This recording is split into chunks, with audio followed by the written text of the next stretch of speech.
For a long time in my life, I was very weak in relationships.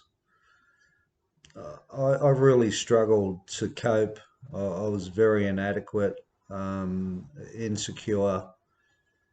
Couldn't deal with feeling powerlessness. Didn't know what engaging was with another human being. Couldn't comprehend um, the importance of committing with another person and having the ability to work through the emotional problems that comes in every relationship. And that's the ingredients for a good relationship.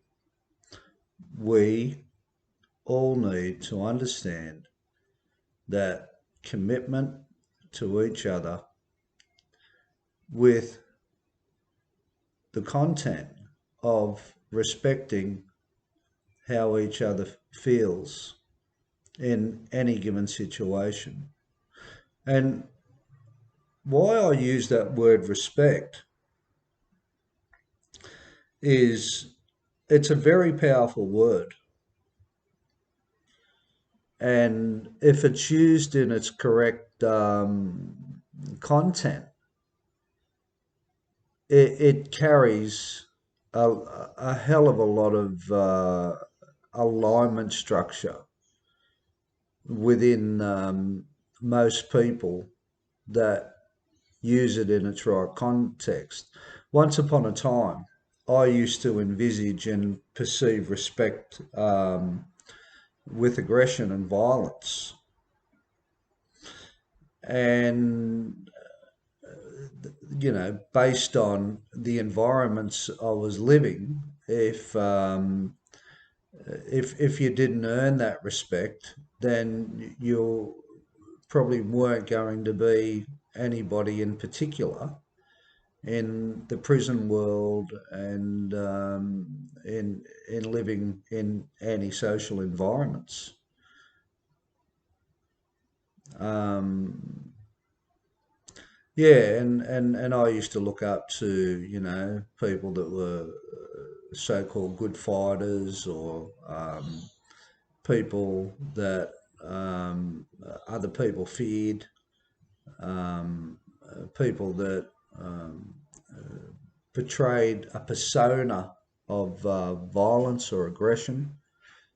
In those environments, because those people held the respect, that was my benchmark, living in those subcultures. And yeah, I suppose I can say I was counted for living that life, but it was limited, and it was based on fear. Any respect um, based on fear in relationships, it doesn't matter what they are, is on shaky ground. It's one sided, and it's for the side that is intimidating, and the other side just comes along for the ride scared. And the problem with these relationships where they're based on fear is that each participant of the relationship, um, they're going to struggle to get close to one another because as soon as it gets a little bit raw or a little bit heated in there, then the big guns come out in anger and control and inadequacies and not being able to manage how someone feels when they when they don't work on their emotional makeup. to make them understand and aware that these relationships require a participation on on each person participating in the relationship. And it doesn't matter what age you're at as far as relationships are concerned. It doesn't matter. You will always have the opportunity to grow um, with these relationships when you can acknowledge your part in them and stay engaged and stay committed. So what I used to do years ago when I was in relationships with long-term partners, as soon as I was struggling, I'd run for the hills. I'd get out of there. I couldn't cope, and I'd go and stay in like hotels and um, yeah, and I had partners follow me to these hotels and knock on the doors and want to talk to me. And I used to shit myself. I'd be in the hotel room and the TV would be on. Would be, Dean, open the door. Dean, it's me. I won't say her right name. Michelle, open the door. Oh, fuck off, Michelle. Go away. Leave me alone. I'd say, just leave me be, doll. Oh, go home. Friggin' go home, have a bath. I'll see you in the morning. Come on, don't be like that. We need to talk. Let me in. Oh, mate, I couldn't handle it. I used to friggin' bolt, get out of there. Um, but from that, I learned the importance over years, staying committed and staying engaged when you're entering in these relationships. And coming back to that word respect in relationships, if there's no respect, or if your motive does not include a perception of the future of your vision and that person, of you respecting that person, and that's in spite of what you think they make you feel. That's got nothing to do with what you have to deal with being in that relationship with the person that you choose to respect. But if you start putting that word at the forefront and then placing it on the person that you're having a relationship with out of admiring, admiration, happiness, um, they're nice, um, whatever, whatever you like. If that word respect isn't also placed with that person's name when you look at them, if you look at your partner or the person that you might struggle in a relationship with and say, "Oh, good morning, Dean," and then you think, don't tell him, but I'm going to use the word in his name, Dean James Respect, I Respect King, or Michelle Marie Respect Paddles, or yeah, just use these words in describing these people that um, you want to commit to have long-standing relationships instead of avoiding them and not accurately dealing with your individual participant, your part in the relationship. Um, with others, because you've got a part in it. I've got a part in it. Everybody's got a part in it. When you're working on that level of respect, you'll behave differently towards them, um, out of respect. So it's essential to, number one, don't give up. Don't be like me, giving up on these relationships. Be strong, be hard, so hang in there. Seek help, seek counselling, seek support, seek assistance. Do whatever it takes to what you're capable of, and hold whoever you're going into a relationship with the identification that they're respected by you. Um, Love's one word. Respect, commitment. They're as powerful.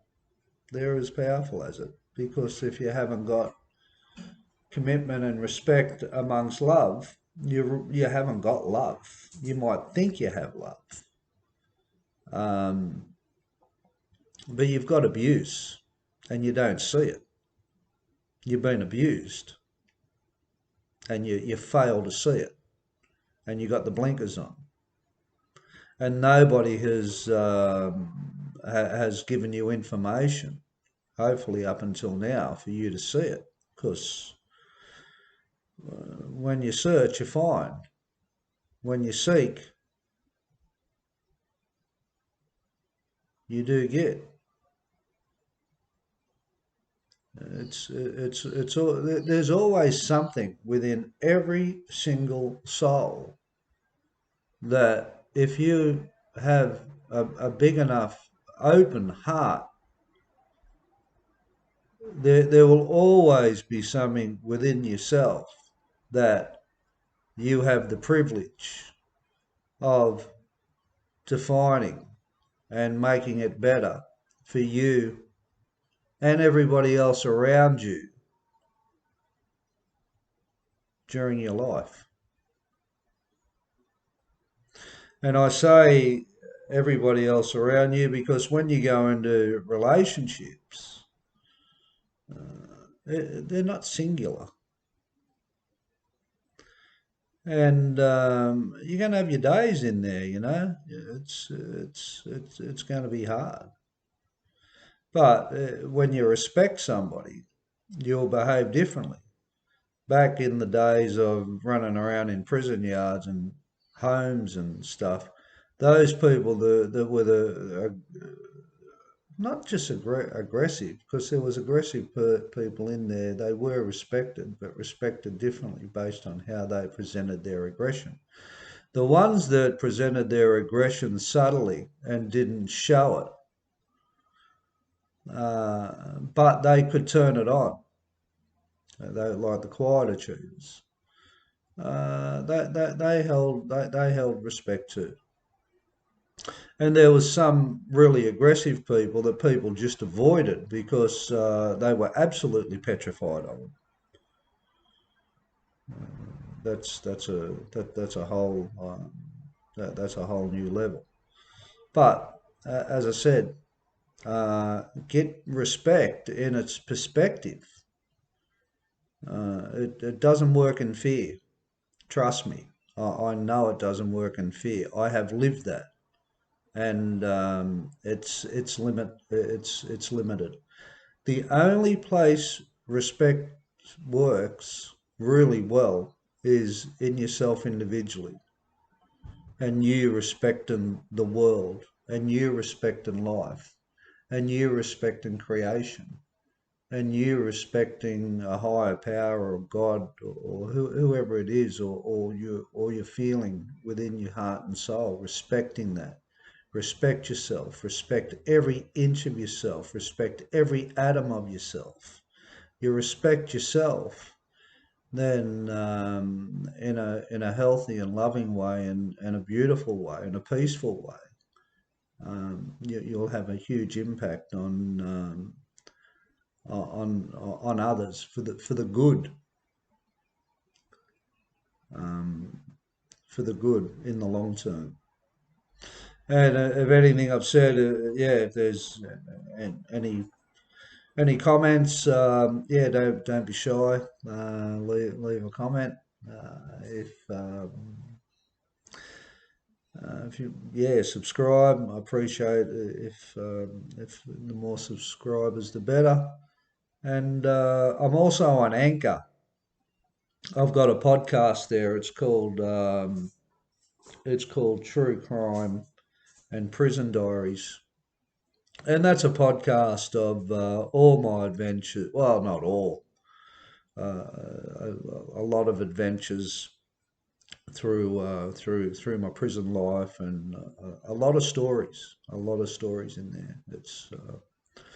It's huge. It's big on stories, and I've also bought a book out, which is yeah, it's been huge. Everyone's talking about it. I just keep getting reviews after reviews after reviews. You know, it's yeah, it's great, and it's called King Hit, and you can get that at www.kinghitbook.com. And I've got a good Facebook presence, and I'm on Instagram, King Hit Book. So yeah, have a great Friday, and yeah, hopefully you can start seeing pieces within yourself that that might be delivered to you, where you know you see an opportunity to improve on things, and you know